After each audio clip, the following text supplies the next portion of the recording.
Yes, ma'am. And was this a real, meaning it was like a video that was posted to social media? Yes, ma'am. And is he referring to the attempted murder that happened on his life on October 7th of 2023 where he was shot in the foot? Yes, ma'am. Do you recall any other time where he was shot in the foot? No, ma'am.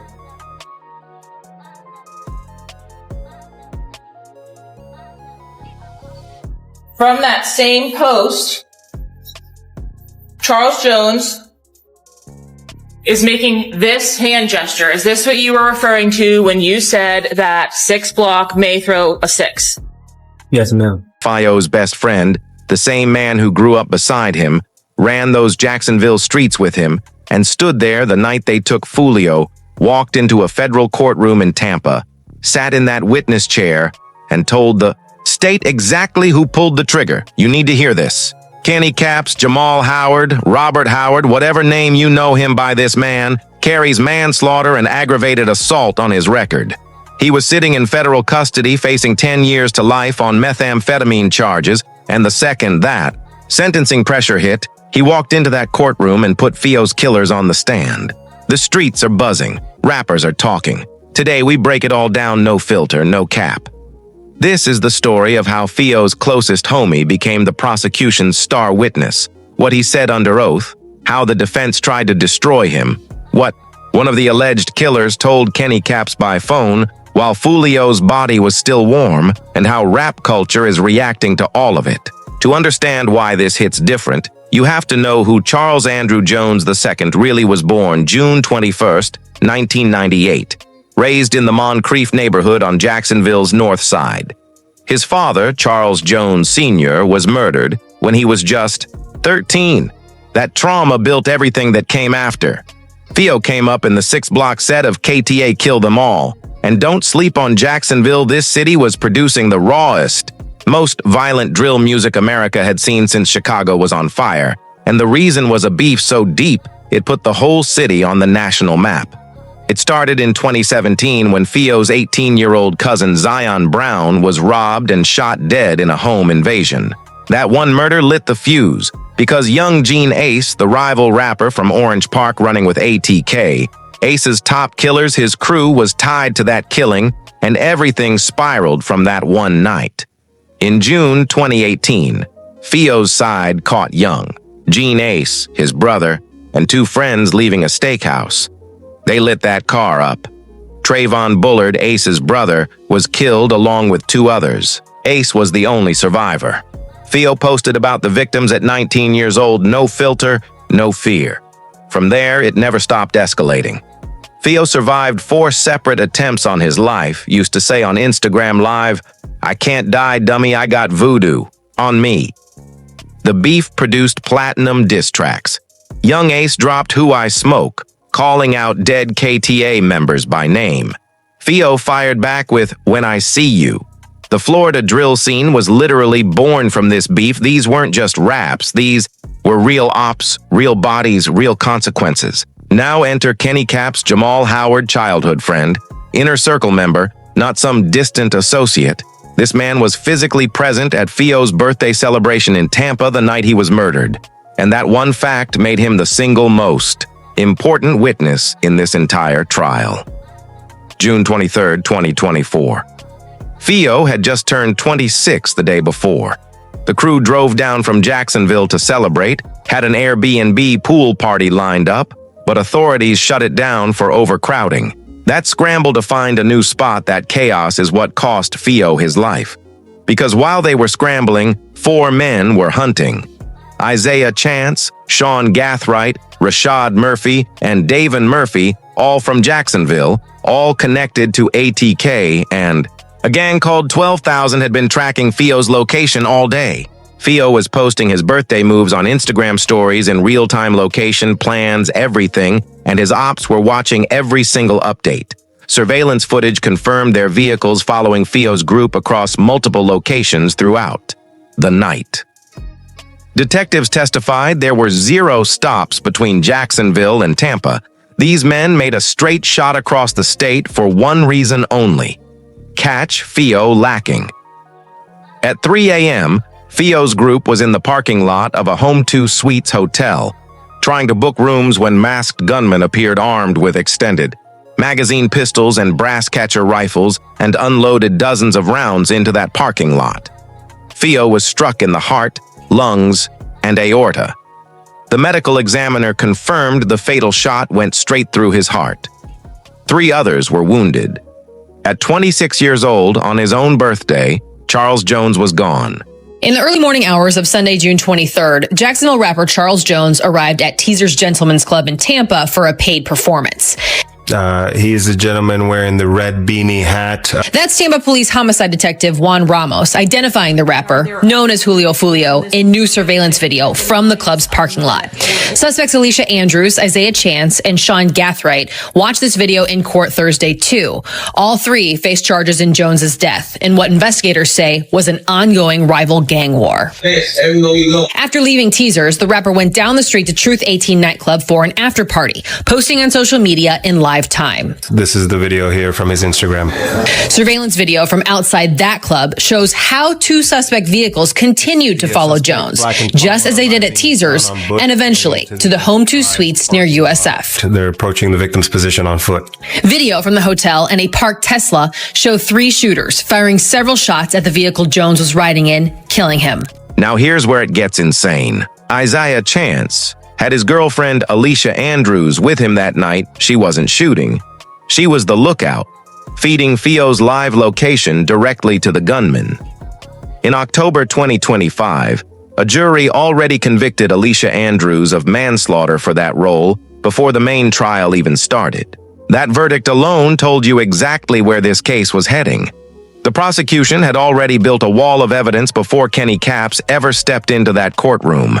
Multiple surveillance cameras captured masked gunmen unloading on that hotel.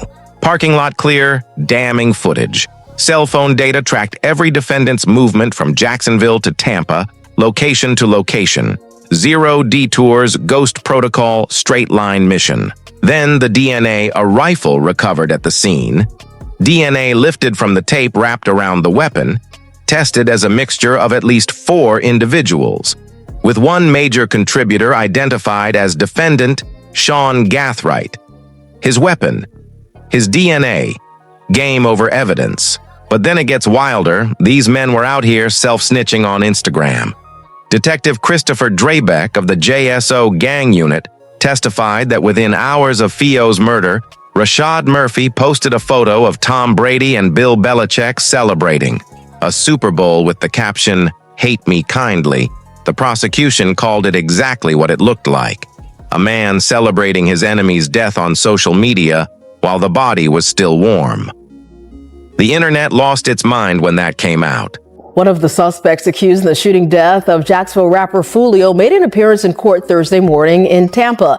Rashad Murphy has now been granted 30 minutes of visitation per week with his child and his significant other. Murphy was previously in solitary confinement and wasn't able to visit his family as a result. Then the prosecution played Davon Murphy's interrogation video in open court, and this is where it gets deeply uncomfortable. Davon sat there telling detectives that Fio's diss tracks had physically destroyed his family. His auntie bedridden. His grandmother suffered a heart attack because of the music. He was emotional, he was talking about real pain, and then the detective stepped out of the room, and Davon Murphy turned to the camera and mimed firing a rifle at the interrogator. On camera. In a murder interrogation. The prosecution didn't need to say a word. They just pressed play and let the jury watch. But the defense started chipping away. No visual ID of the shooters, missing search warrants, questions about who actually controlled certain digital accounts. They were poking holes everywhere, and it was working enough to create doubt. That's exactly when the prosecution needed a human being, someone who was actually in that parking lot, someone from Fio's inner circle who could speak not just to the shooting, but to what happened after. Day 7. Courtroom packed. Every eye on social media waiting. The prosecution calls Jamal Howard Kenny, Capps Fio's childhood best friend, to the stand. He sits directly across from 4 men facing the death penalty and opens his mouth. 6 words. I hear the shots go off, I duck. He never saw the gunman. He hit the ground immediately. Simple testimony, but what came next is what changed everything. Kenny Capps testified that after Fio was killed, he received a phone call from defendant Rashad Murphy. On that call, Rashad told him he forgives him, then asked where he was that night, saying he'd spotted Kenny Capps walking down the stairs of the club. Think about that. One of the men charged with Fio's murder called the victim's best friend hours after the killing and placed himself at the scene through his own words. Rashad Murphy, one of the men accused of orchestrating Fio's murder, called the victim's best friend after the shooting and unknowingly placed himself at the scene by asking where Kenny Capps was that night. That's not a tip line. That's not hearsay. That's a defendant self-destructing through his own phone call to a witness. The prosecution got exactly what they needed. But the defense came ready. The moment they got their turn, they went straight for Kenny Capps' credibility, and they had real ammunition. Kenny Capps, real name Robert Howard III, 22 years old, was sitting in federal custody when he took that stand. Just weeks after Fio was murdered, federal prosecutors indicted him on 2 counts of distributing 50 grams or more of pure methamphetamine. The U.S. Attorney Roger Hanberg's office announced the charges with the ATF, FBI, and Jacksonville Sheriff's Office all involved. He was staring at a minimum of 10 years to life, on top of that prior manslaughter and aggravated assault on his record. The defense hammered every bit of it in cross-examination, arguing Kenny Capps stayed silent until federal sentencing pressure hit. That this wasn't loyalty to a dead best friend, it was survival instinct dressed up as justice. And that argument landed in the streets immediately. When the clip went viral, the rap internet split down the middle hard. Fat Joe, in a 2026 interview for Complex's hip-hop media power rankings, was asked what he hates most about rap right. Now his answer was simple: too much snitching. That quote dropped the same week Kenny Capps' testimony went viral, and the internet applied it directly. The central question tearing the culture apart right now is Kenny Capps a snitch? Or is he the only one who actually showed up for his dead best friend? One side is simple and absolute: you don't testify, period. Doesn't matter who pulled the trigger, doesn't matter what they did to your homie. You don't hand the government a weapon and sit under oath. YouTube commentators, podcast voices, comment. Sections they're calling Kenny Capps out directly, saying if Fio was truly your brother, you don't let the state use you as a tool. And the timing makes it worse: he didn't volunteer anything until federal meth charges with a 10-year mandatory minimum were already hanging over his head. That detail has given the defense's argument real street credibility. Then there's the second camp, and it's been getting louder, especially after the Young Thug YSL Rico trial and the Diddy situation dominated the headlines. Their argument cuts different. Why does the code only ever protect the people who took the life? Fio is dead. He can't speak. Isaiah Chance, Shawn Gathright, Rashad Murphy, and Davon Murphy are facing the death penalty for what they did to him, and Kenny Capps was the only one standing there who survived and knew the truth. From this perspective, silence isn't loyalty. It's letting the ops walk free while your best friend gets no justice. Then there's the third perspective, the one that accounts for reality. Kenny Capps wasn't facing local charges. The ATF, FBI, and JSO all came at him simultaneously with federal, mandatory minimums. When you're 22 years old, black, from Jacksonville, with a violent record, staring at life in federal prison, the street code collides with a system that convicts at a rate that dwarfs any state court. No Twitter thread captures what that moment actually feels like. Kenny Capps was in that parking lot when his best friend was killed. He had information. He used it.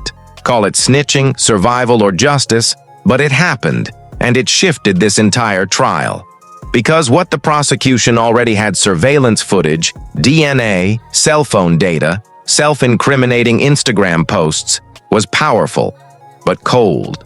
What they were missing was a human voice from inside Fio's world who could speak to these relationships, this war, and what was said in the hours after the murder. Kenny Capps gave the prosecution all 3 context, relationships, and most critically, what a defendant said in the immediate aftermath of the murder.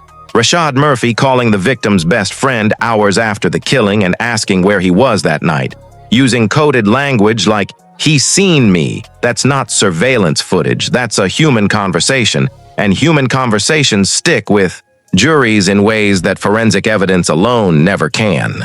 The defense hammered every vulnerability Kenny Cap's criminal history, his pending federal charges, his timing, and those were legitimate hits. But the prosecution never needed the jury to see Kenny Cap's as a saint.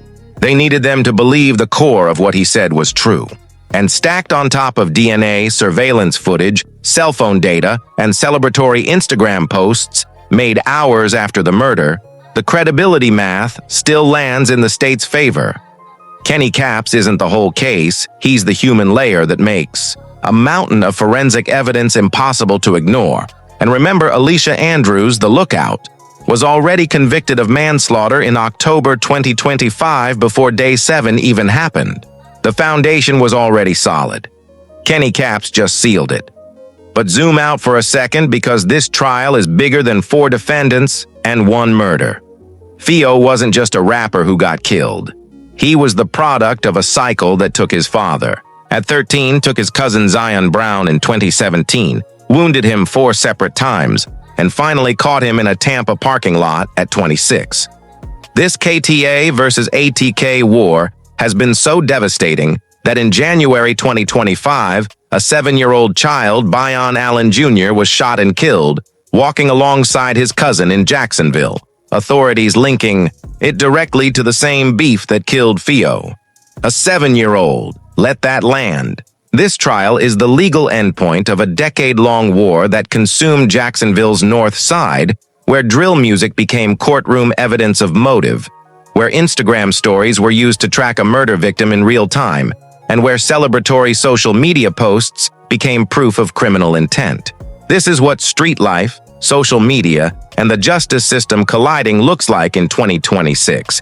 And at the center of it all stands Kenny Cap's, the childhood best friend who hit the ground when the shots rang out, answered the phone when the suspect called, and then walked into a capital murder trial on Day 7 and told his truth under oath. The rap internet will keep debating the code forever, who violated it, who's justified, what loyalty actually means when your best friend is in the ground. Fat Joe said too much snitching in rap. But the counter-argument is just as heavy. Too many killers walk free because the code of silence protects them while the dead can't speak for themselves.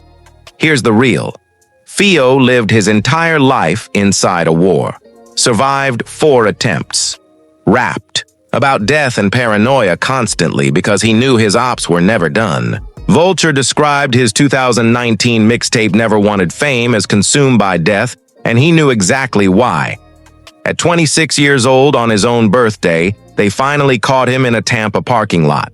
Now the only question that matters is whether the men who stalked him across state lines, tracked his Instagram stories, and ambushed him in that parking lot face the consequences the law says they deserve.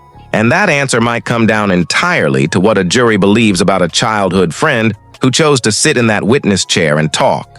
Whether Kenny Cap's is a snitch or a soldier for his dead homie, that's between you and your conscience.